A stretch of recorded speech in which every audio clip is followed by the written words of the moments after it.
The great hall of Nexus Prime buzzed with nervous energy as 12 different alien species gathered for their monthly council meeting. The massive chamber stretched up into darkness, with floating platforms arranged in a perfect circle. Each platform held the representative of a major galactic civilization and their support staff. The air recyclers worked overtime to accommodate the various atmospheric needs of so many different life forms. Chairman Vexstar stood at the center platform adjusting his ceremonial robes. His reptilian features showed concern as he looked around the assembly. The Zephyrian leader had been running these meetings for over a decade, and he had never seen such tension in the chamber. Something was very wrong, and everyone could feel it. The Creethee representative clicked rapidly to her translator while her compound eyes scanned the other platforms. The insectoid species always became agitated when they sensed conflict coming. Their clicking grew louder as more delegates arrived and took their positions. The sound echoed off the metallic walls like rainfall on a tin roof. On the far side of the chamber, the ethereals drifted in their containment suits. The gaseous beings communicated through color patterns that shifted across their transparent forms. Today their colors were muted and gray, which meant worry in their strange language. Even they seemed to understand that something important was about to happen. The Luminary delegation whispered among themselves in their melodic language. Their tall, graceful forms moved like dancers as they prepared their recording equipment. As the keepers of galactic knowledge, they documented every council session, but today they seemed more focused than usual. Their leader, Yaradin, kept checking the time display with obvious concern. Vexstar activated the central podium, and his voice boomed across the chamber. We call this emergency session to order. As you all know, we face an unprecedented situation. The human delegation has been absent for 3 consecutive meetings without explanation. Ambassador Jake Morrison has not responded to any communication attempts. Their replacement, Dr. Lisa Campbell, sent only a brief message requesting this emergency session. The chairman paused and looked around the room. Every species had some form of translation device running. The soft hum of universal translators filled the air as his words were converted into dozens of different languages. We have received troubling reports from the outer sectors. Human colonies and outposts have ceased all communication with non-human vessels. Trade routes that have operated smoothly for decades are now closed to alien traffic. A holographic projector activated in the center of the chamber. The image flickered for a moment before resolving into the figure of Dr. Lisa Campbell. She stood in what appeared to be a sterile government office with the blue and white flag of Earth visible. Behind her, her expression was calm and professional, but there was something cold in her eyes that made the alien delegates shift uncomfortably. Honorable members of the Galactic Council, Campbell began without any of the usual diplomatic pleasantries. I am Dr. Lisa Campbell, representing the United Earth government and all human colonies throughout known space. I have been authorized to deliver an official statement regarding humanity's position on galactic affairs. The chamber fell completely silent. Even the constant clicking of the Creethee stopped. The ethereal's color patterns froze in place, showing their complete attention. This was clearly not going to be a routine diplomatic message. Campbell continued, in the same flat tone. Effective immediately, humanity is withdrawing from all diplomatic relations with alien civilizations. We are terminating our membership in the Galactic Council. All trade agreements between human and non-human entities are hereby void. All joint military operations and peacekeeping missions involving human forces are canceled. We are recalling all human personnel from alien worlds and space stations. Chaos erupted in the chamber. The Corvan war chief Drakemon roared his species' battle cry while slamming his armored fist against his platform. The sound rang out like a gong. Several smaller species began chattering frantically in their native languages, while their translators struggled to keep up. The Vorthic Collective's representative made harsh scraping sounds that their translator rendered as expressions of disbelief and anger. Campbell waited for the noise to die down before continuing. This decision is final and non-negotiable. Humanity requests that all alien vessels maintain a minimum distance of 1 light-year from any human-controlled system. Any attempt to enter human space will be considered an act of aggression. We wish you well in your future endeavors, but we will no longer participate in galactic civilization. The hologram flickered and went dark, leaving the chamber in stunned silence. For several long moments, nobody moved or spoke. The reality of what they had just heard was too enormous to process immediately. Humanity, the great mediators and peacekeepers of the galaxy, had just walked away from everything they had helped build. Vexstar was the first to find his voice. This is impossible. Humans have been our partners for over 50 years. They helped establish half the trade routes in this sector. They mediated the peace between the Tildar and Quendel just last year. They cannot simply disappear. Yeradin activated her platform's communication system. Mr. Chairman, we have been monitoring human space for the past week. Our deep-range sensors show that all human systems have gone completely dark. No ships are entering or leaving their territory. They have essentially built an invisible wall around their entire civilization. The Corvin security chief Drakemon stood up to his full imposing height. His battle-scarred armor gleamed under the chamber lights as he spoke. My scouts report the same thing. Human border patrols are still active, but they refuse all communication. They simply broadcast automated warnings telling our ships to stay away. When we tried to send a diplomatic courier, the humans escorted it to the edge of their space and sent it back without allowing any contact. The implications were staggering. Humanity controlled some of the most strategically important systems in the galaxy. Their colonies produced rare minerals that other species needed for their technology. Their research stations had made breakthrough discoveries that benefited everyone. Their diplomatic corps had prevented dozens of wars and resolved countless disputes. Now all of that was gone. The ethereal delegate drifted closer to the center platform. Their color patterns shifted to urgent orange and red as they communicated through their translator. The ethereal collective wishes to express grave concern about this development. Humans have served as neutral mediators in 17 major conflicts over the past decade. Without their intervention, several of these disputes may reignite.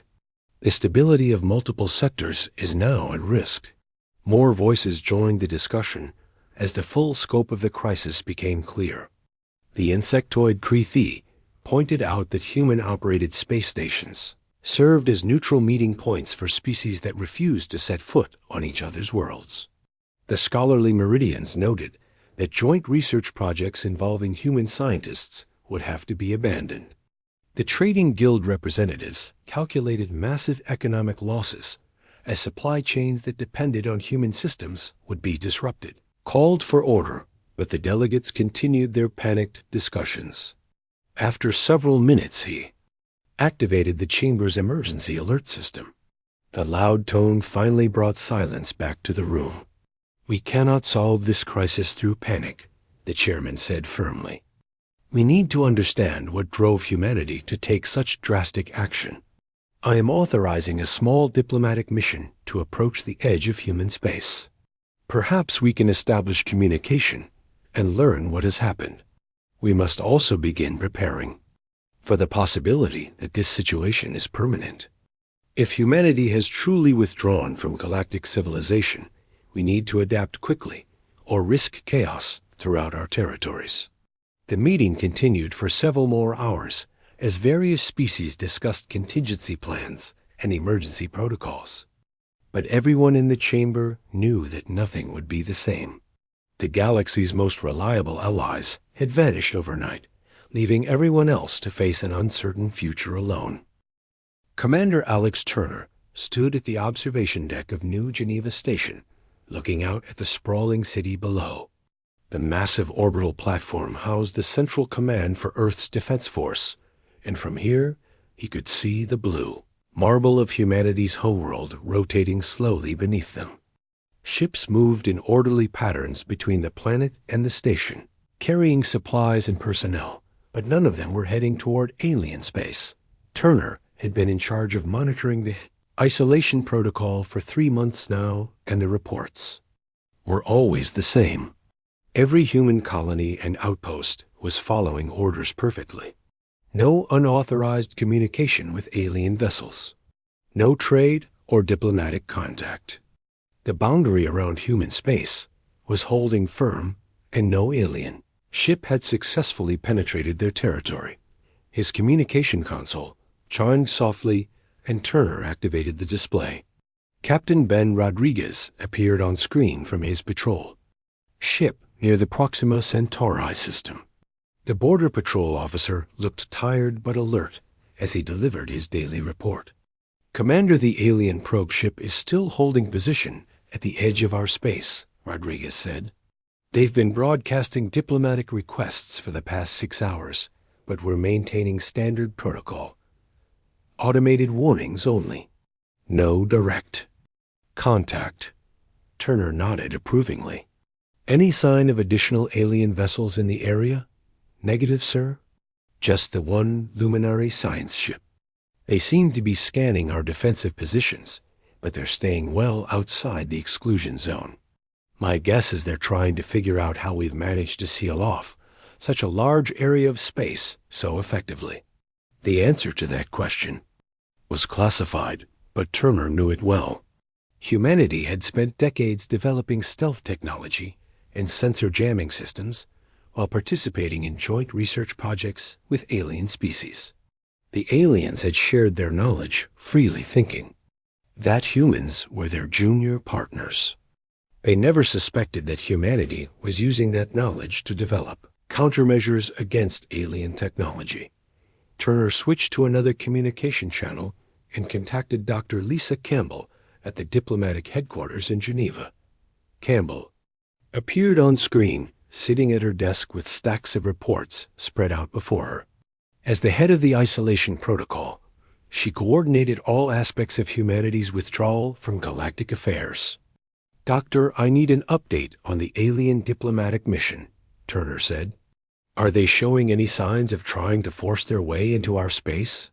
Campbell shook her head. "Intelligence suggests they're being very careful not to provoke us.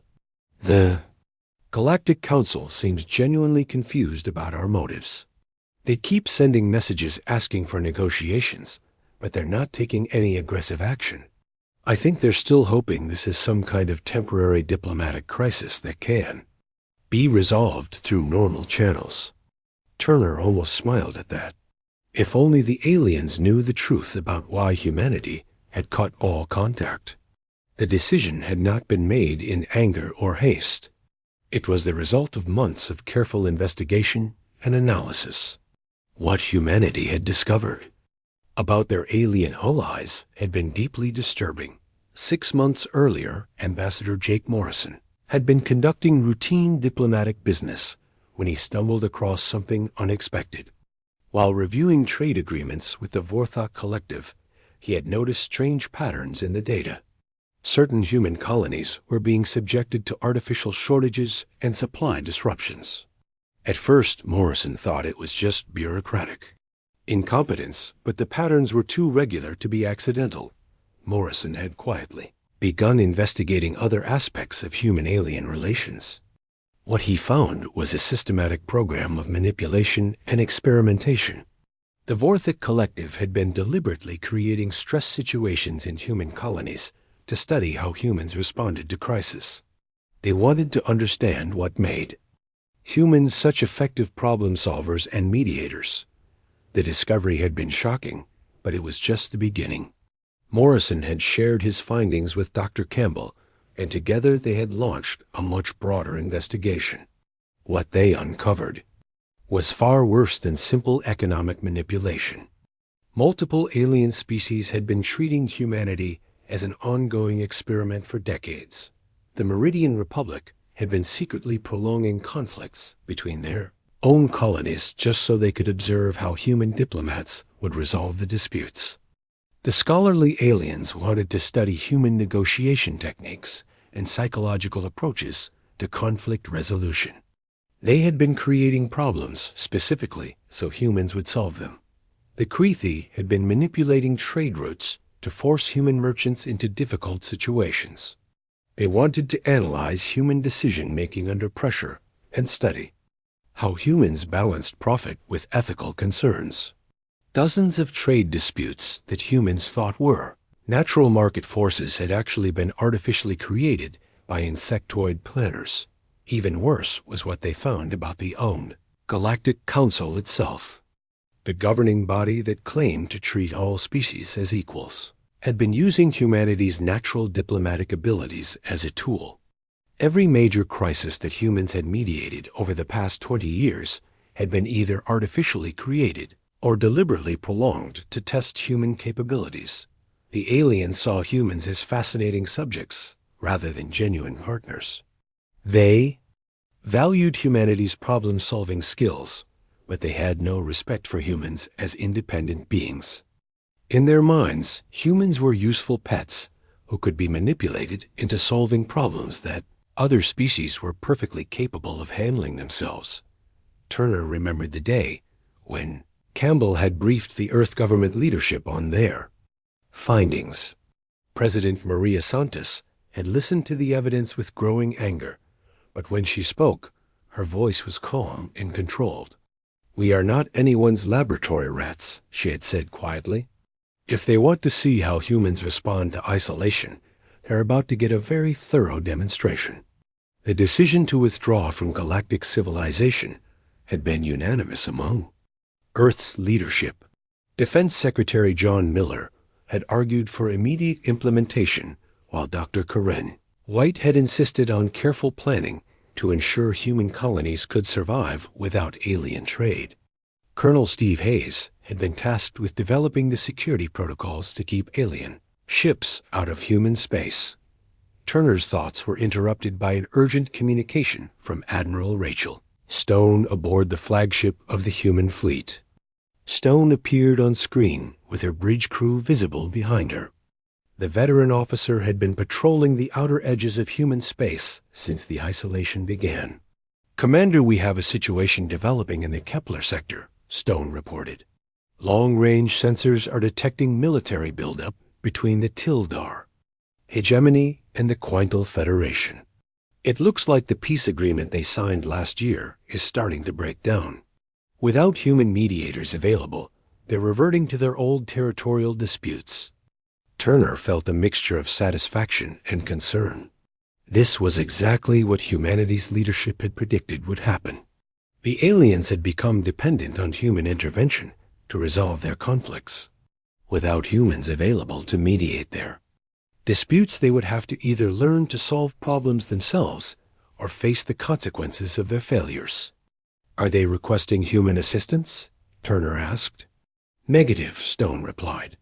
"They haven't made any direct requests, but our intelligence suggests they're hoping we'll volunteer to intervene. Like we always have in the past, they don't seem to understand that we're serious about staying out of alien affairs." Campbell had warned about this possibility during the planning stages. Many alien species had come to view human intervention as automatic. They had grown accustomed to having humans solve their problems, and they had never developed the diplomatic skills needed to handle complex negotiations themselves. Turner opened another communication channel to Lieutenant Commander Troy Jackson. At the Deep Space Monitoring Station, Jackson's team tracked alien ship movements throughout the galaxy and provided early warning of potential threats to human space. The monitoring station was hidden in an asteroid field where alien sensors couldn't detect it. "Commander Jackson, what's the current status of alien military movements?" Turner asked. Jackson consulted his displays before responding. "Sir, we're seeing increased activity in multiple sectors. The Corvin Empire has moved 3 battle fleets to forward positions near contested systems. The Ethereal Collective has begun recalling their diplomatic missions from various worlds. Several smaller species are pulling back to defensive positions around their home systems. It looks like everyone is preparing for potential conflicts. The implications were clear. Without human peacekeepers maintaining stability, the galaxy was beginning to fracture along old rivalries and territorial disputes.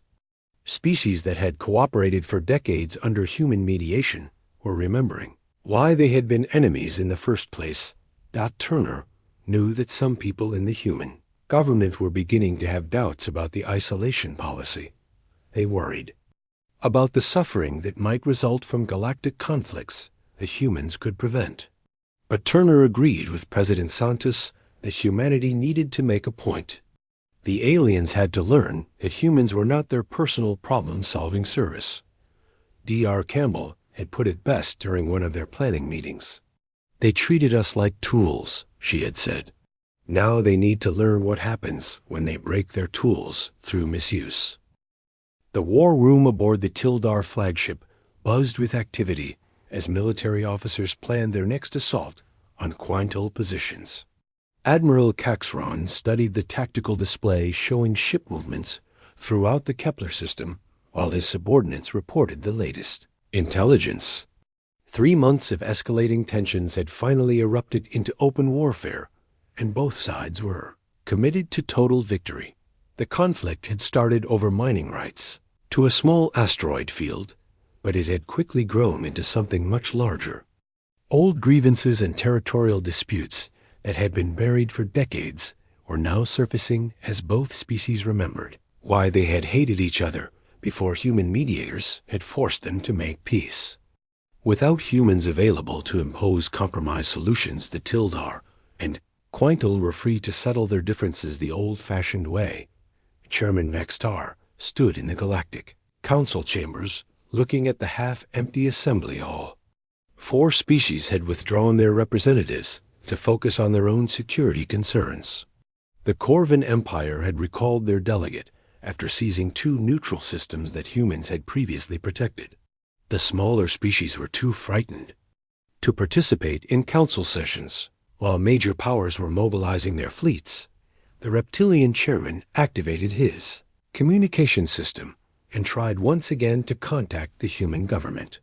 For 3 months, he had been sending messages to Earth, requesting human intervention in the growing crisis. Every message received the same automated response. Humanity has withdrawn from galactic affairs. Please resolve your disputes through other means.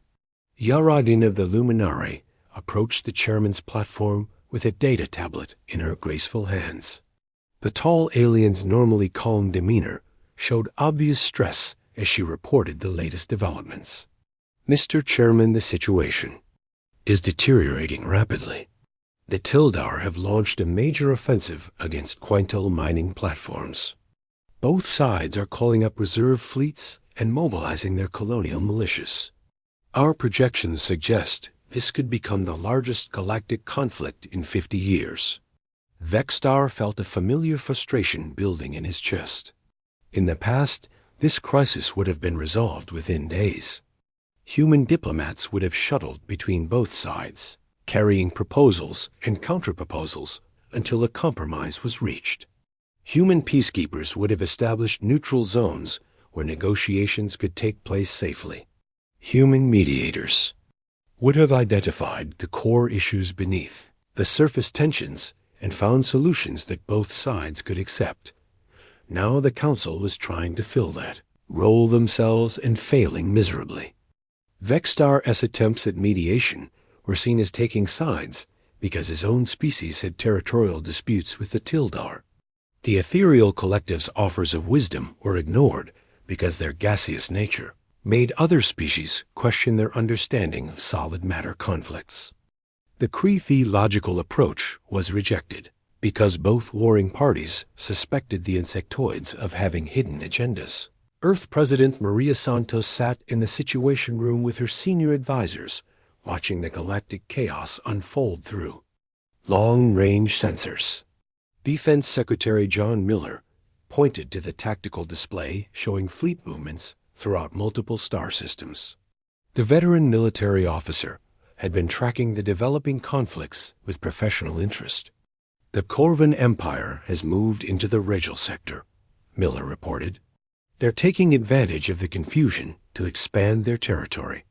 Without human patrol ships maintaining the neutral zones, they're free to grab whatever systems they want. 3 minor species have already appealed to us for protection, but we're maintaining the isolation protocol. Dr. Karen White adjusted her glasses and studied the scientific data streaming in from human monitoring stations. The chief scientific advisor had been analyzing the broader implications of galactic instability, and her conclusions were troubling. The breakdown of interspecies cooperation is disrupting research projects throughout the galaxy. Joint scientific missions are being abandoned. Technology sharing agreements are being canceled. Some species are becoming so paranoid about alien infiltration that they're severing all outside contacts. President Santos listened to the reports with mixed feelings. Part of her was satisfied to see the aliens struggling with problems they had previously dumped on humanity. They were finally learning how difficult it was to maintain peace and cooperation between species with fundamentally different values and interests. But another part of her worried about the innocent beings who would suffer as galactic civilization collapsed. Colonel Steve Hayes entered the Situation Room, carrying classified intelligence reports from deep space reconnaissance missions. The military intelligence officer had been monitoring alien communications, and his findings confirmed what everyone suspected. Ma'am, the aliens are completely lost without human mediation. They're trying to handle the Tildar Quintal crisis, using methods that haven't been effective for decades. Every species is approaching the problem from their own cultural perspective, and none of them can find common ground. A colonel activated a holographic display showing communication intercepts. From the conflict zone, alien voices spoke in their translated languages as diplomats from various species tried unsuccessfully to broker peace agreements. The Luminari were offering scholarly analysis when both sides wanted practical solutions. The Ethereals were providing philosophical guidance when the warring parties needed concrete territorial boundaries. The remaining council species were each pushing their own agendas. Rather than seeking genuine compromise, Santos remembered the early days of human contact with galactic civilization when Earth had been the newcomer trying to understand alien politics. Humans had succeeded as mediators precisely because they were outsiders with no stake in ancient rivalries.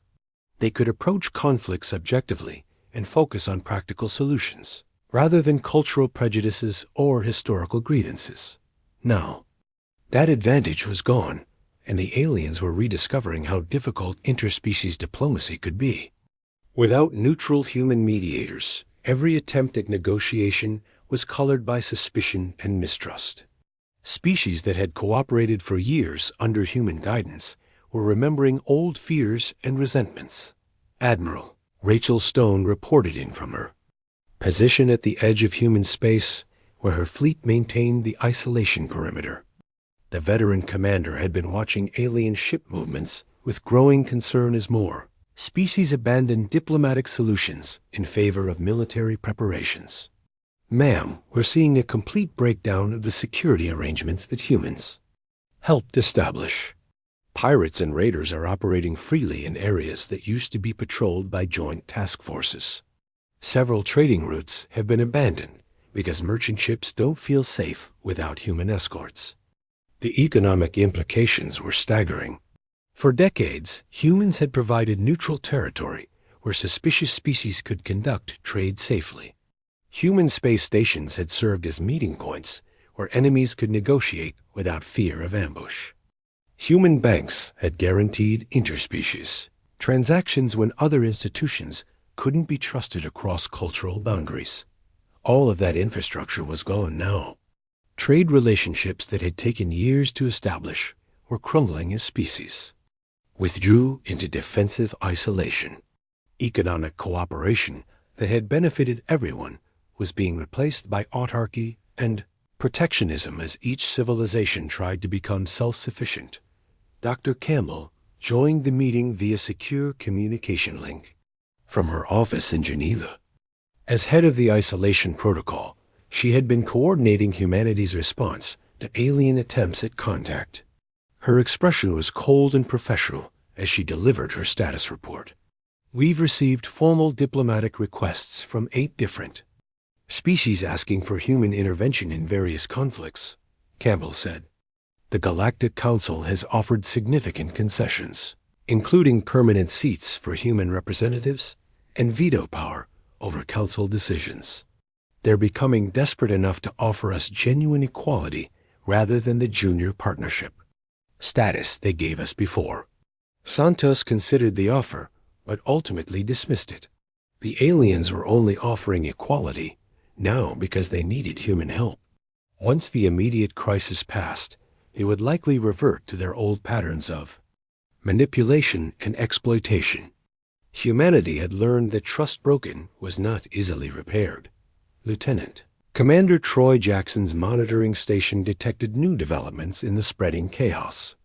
The Deep Space Reconnaissance Officer reported massive refugee movements as civilian populations fled combat zones. "Ma'am, we're tracking over 2 million alien refugees heading toward what used to be human-protected neutral zones. When they arrive and find no human presence, there could be humanitarian disasters on multiple worlds." The moral weight of those potential casualties pressed heavily on everyone in the room. These were innocent beings who had trusted that humans would be there to help in times of crisis. Now they were fleeing toward empty space where no rescue would come, but Santos remained firm in her resolve. "The aliens created this situation through their deception and manipulation," she said quietly. "They treated humanity as their personal problem-solving service for decades. Now they need to learn how to solve problems themselves, even if the learning process is painful. We cannot continue to enable their dependency on us." Admiral Rachel Stone stood on the bridge of her flagship, watching the galaxy burn through long-range sensors. 6 months had passed since humanity withdrew from galactic affairs, and the results were even worse than anyone had predicted. What had started as a single conflict between the Tildar and Quantal had spread across multiple sectors as old alliances crumbled and ancient rivalries reignited. The tactical display showed the current state of galactic warfare in stark detail. The original Tildar-Quantal War had drawn in 4 additional species as various factions chose sides or saw opportunities for territorial expansion.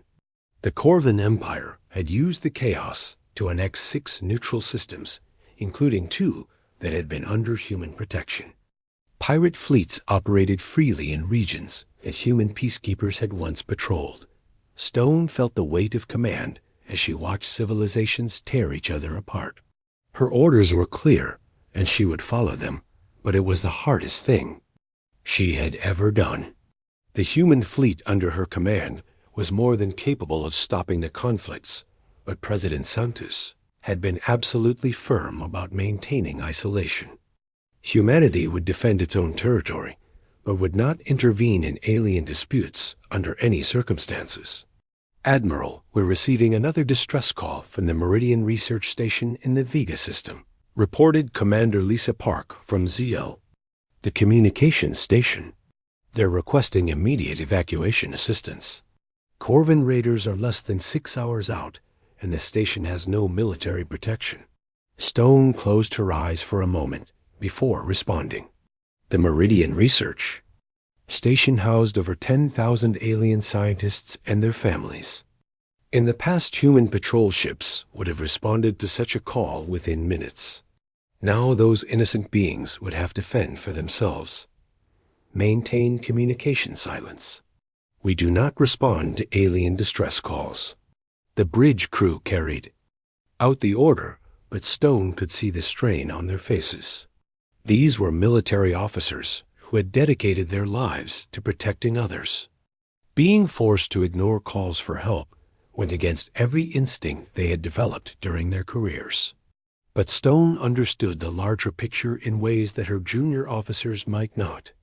On Nexus, Prime, the Galactic Council chambers were almost empty.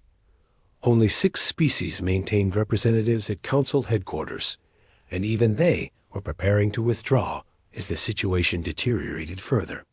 Chairman Vexstar looked exhausted as he reviewed the latest casualty reports from conflicts across the galaxy. The reptilian leader had aged visibly during the crisis, and his once confident demeanor had been replaced by obvious desperation. Yaradine of the Luminari approached with another grim update. The scholarly alien's graceful movements seemed sluggish. As she delivered her report, Mr. Chairman, the Ethereal Collective has formally withdrawn from the Council. They cite the incompatibility of gaseous and solid matter thinking patterns as their reason for abandoning diplomatic efforts. We now have only 5 active member species. The chairman activated his communication system and made another attempt to contact Earth's government. He had been sending increasingly desperate messages for weeks, but the human response never changed. The automated system simply repeated that humanity had withdrawn from galactic affairs and would not participate in alien conflicts. What Vexstar didn't know was that his messages were being carefully reviewed by human intelligence analysts. Dr. Campbell had been studying alien communications to assess the psychological impact of humanity's withdrawal. The results were exactly what human leadership had expected.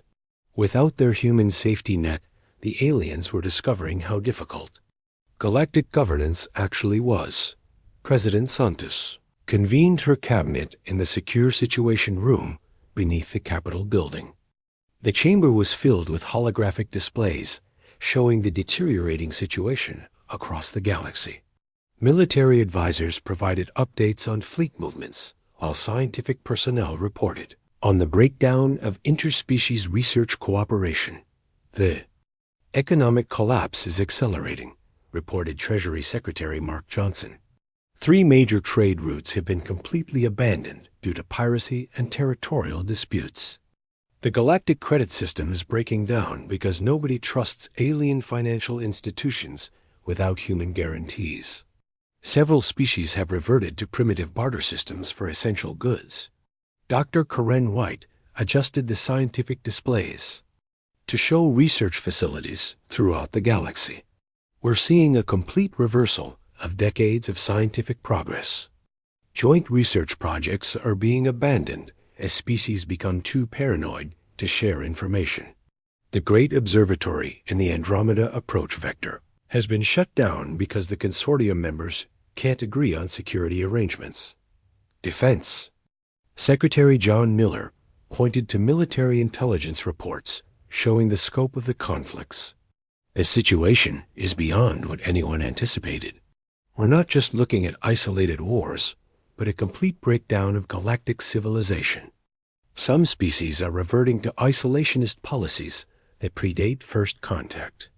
Others are forming aggressive military alliances based on species type rather than shared interests. Colonel Steve Hayes entered with the latest intelligence from Deep Space Reconnaissance. His expression was grim as he activated classified displays showing alien military movements. Ma'am, the aliens have finally authorized a direct diplomatic mission to Earth. Chairman, Vexstar himself is leading a delegation that includes representatives from every remaining Council species. They're requesting permission to enter our solar system for face-to-face negotiations. Santos considered the request carefully. For 6 months, humanity had maintained complete isolation, but perhaps it was time to let the aliens see what they had lost through their deception and manipulation. Approve their request, but make it clear this is a one-time exception. They get a single meeting, and then they leave. The alien delegation arrived at the edge of Earth's solar system 3 days later aboard a diplomatic vessel that had seen better days. The ship showed signs of hasty repairs and modifications, as if the aliens had been forced to use whatever vessel they could find. Rear Admiral Chris Parker met them with a substantial human fleet that demonstrated just how much humanity's military capabilities had advanced during their isolation.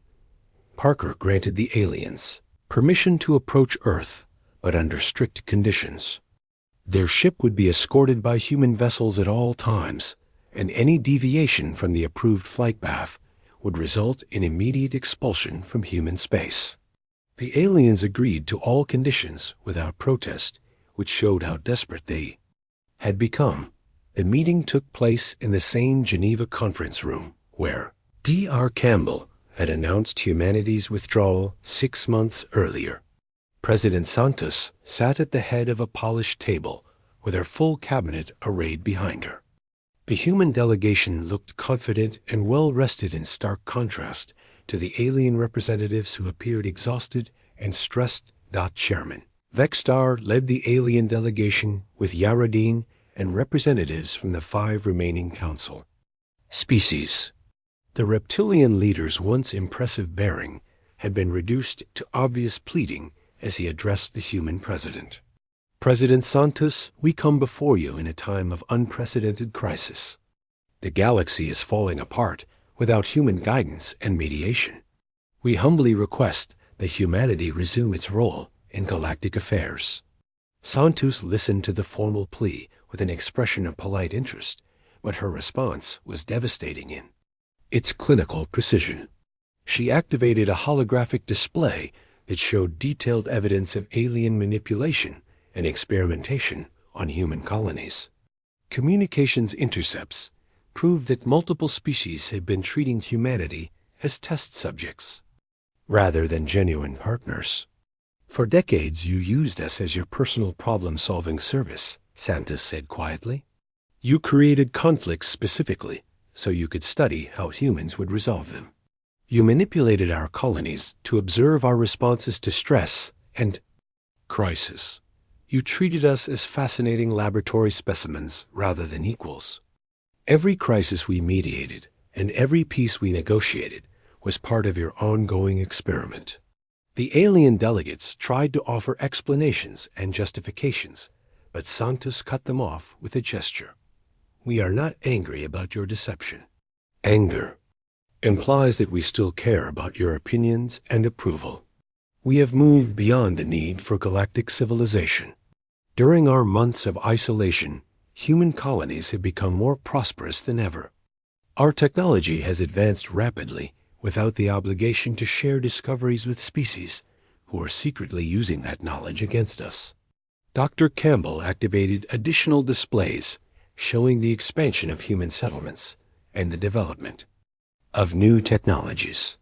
Our military capabilities have grown substantially now that we're not constrained by galactic treaties that other species were already violating. Our economic systems are more efficient without the burden of supporting alien populations through disguised welfare programs. Our research has accelerated without the requirement to include alien partners who are more interested in espionage than genuine cooperation. Yaradin attempted to salvage the situation by offering substantial concessions. The luminary delegate promised that humanity would be granted equal status in all galactic institutions and given veto power over council decisions.